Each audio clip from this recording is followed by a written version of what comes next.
My name is Don Coyhis. I am the president and founder at White Bison in Colorado Springs. When things are out of harmony, we ask the elders for a teaching that we can depend upon that will lead us to a healthy solution. This is that teaching. It's a teaching that tells us how to stop the transfer of intergenerational trauma from one generation to the next. A quick overview of the movement started in White Bison started in 1988, and then in the mid-90s the elders instructed us to build this hoop and to invite the elders from the four directions: red, yellow, black, and white. Then we took the hoop up by the white buffalo calf, and these four elders, they put in some gifts that they said that we would need for the healing to take place, that we were in a time of healing. One of the gifts was forgiving the unforgivable, one was unity, one was healing, and one was hope. Then, as we know, thanks to Dr. Duran and to Maria Braveheart, they started to relate to us some research on what happened at the boarding schools and how those things are connected to what our social issues are today. So during those times, started in 1879, the government built 500 schools to set up in the United States to assimilate our children into the dominant culture. But what happened over a period of time was our communities, they look more like this. What we now know is, due to the science world, etc., is that trauma is recorded in the DNA and transferred down from one generation to the next. And so we are carrying the hurts of those ancestors inside of us. Even though you didn't go to the boarding school, you still could have the results of the boarding school behavior. And so this intergenerational trauma, or historical trauma, it's called both things. So we started to realize a big aha for us that's involved in the movement, that alcohol is not the problem, it's a symptom of something else. The suicide is connected to something else, and the meth and the violence and the heroin and the abuse is all connected to something else. And that something else for us as Native people is this intergenerational trauma. It's something very, very deep in our communities, and we're handing it on from one generation to the next. And so we didn't know this until maybe 7, 8, 9 years ago, thanks to the research of our own people that did the research. So we found out that we are handing this trauma events down from one generation to the next. But the other thing that we also found out is, in order to break this cycle, to stop the transfer, then what we realize is that we have the ability, this current generation, the men and the women, if we break the cycle within ourselves, we will stop the transfer of this intergenerational trauma down to our children. And this is how we break the cycle. So this is the teaching that we're talking about, is how do we stop this transfer. And so this is a teaching that they gave us. It has 4 directions: recognize, acknowledge, forgive, and change. What this means is that we need to recognize what intergenerational trauma is. So over this last number of years, in our talk among our communities and the educators and schools and videos, in fact, we have a video on YouTube that you can watch. It's called A Journey to Forgiveness. But it tells you a 1-hour documentary of the stories of what happened to the elders when they were in the boarding schools.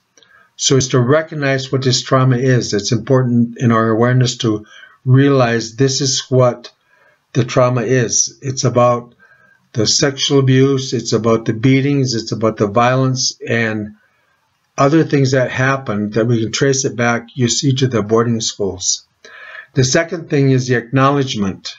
And so what this means is, in the cycle of healing, is that if it is acknowledged that what we recognize actually did happen, In other words, someone would say, this is what did happen. We did take the children. We did take the children away from the communities. There was sexual abuse. There were beatings that went on. We intended to take away your culture. You were punished if you spoke the language. There were beatings were taking place. And so when someone says this out loud, then it allows us to go on to the next direction. And the next direction is forgiveness. And there's 4 directions of forgiveness that the elders gave us. One is the basic forgiveness. This is like when I bump into somebody, I say, oh, I'm sorry, forgive me, in other words, for what you're saying. The second type of forgiveness is one called forgiving the unforgivable. This would be like domestic violence, sexual abuse, those types of things. And in a lot of cases, this forgiveness, we cannot do it ourselves without the Creator's help. That the Creator has to give us this power to forgive that type of hurt that we have encountered along the way. The third forgiveness that we have to do is this called forgiving ourselves. Sometimes just because we were stupid or we were drinking or we did something, and then it's very, very difficult to forgive self, but it needs to happen. And then the fourth type of forgiveness would be the type of forgiveness that you do to set the spirit of the other one free. This might be like a forgiveness for the United States government for what it did. And forgiveness doesn't mean that we forget.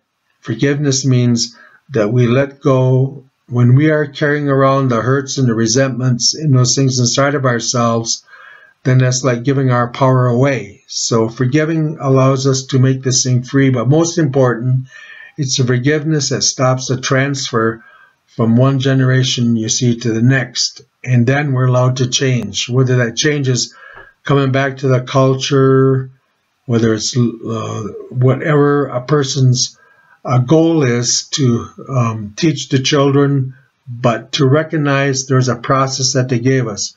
Recognize, acknowledge, forgive, and change. When we go talk about the apology from the United States government, what we are after is this acknowledgement. This is what we want to have happen, is that someone, hopefully President Obama, out loud in public would say, this is what I want the whole world to know. These are the things that our government did that was devastating to the communities. It was like a cultural genocide. And so we have the choice of not passing this on from one generation to the next. We can be the generation that makes the change. Whatever generation it is that makes the change, that generation is going to have to go through some healing, through some tears, through some grief work. We need our ceremonies. We need our medicines in order for us to help we don't pass this on to our children. So I guess the question really is do we love our children enough that we will go through the healing the hurt so that they don't have to, so we're not passing.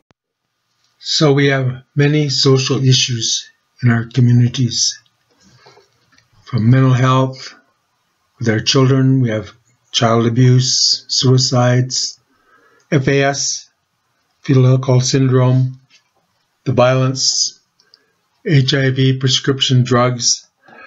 But our culture and our medicine is powerful enough to overcome this. So we have the ability to go from this type of a community, and then we start to go into this kind of community where we start to see a return of the culture, of the sweats, of the spirituality, of the programs, of the family, the healing of families, the healing of children, our leadership, etc. So we have the ability to rebuild our communities that will look more like this, that we're the warriors that we once were, protecting our communities, raising our children with the teachings, with culture, with the spirituality.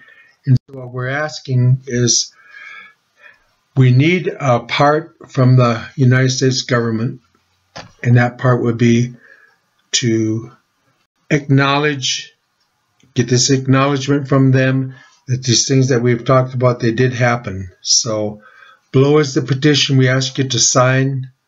This petition at this website takes only a minute.